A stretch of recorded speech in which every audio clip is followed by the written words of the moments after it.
慢热的暴龙第2节回稳，打出33-16攻势。上半场在格林 Danny Green 火热手感的带动下，以62-52领先魔术。葛林第3节延续气势，助暴龙在此节结束以95-75领先20分。魔术第4节打出34-26反扑攻势，中场仍以12分之差吞败。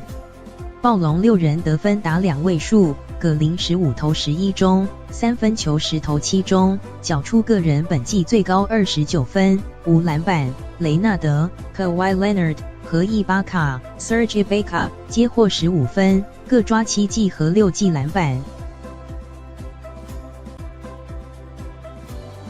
假索 Marc Gasol 13分、4篮板。劳瑞 Kyle Lowry 12分、6篮板、7助攻。范弗利特 Fred VanVleet 10分。林书豪上场17分钟的5分、3篮板。魔术方面，最高分是福尼耶 Evan Fournier 21分，佛契维奇 Nikola Vucevic 13分、13篮板，伊沃杜 Wesley Iwundu 和博奇 Cam Burge 各得16分和11分。暴龙今天赢球，战绩55胜23败，位居东区排名第2。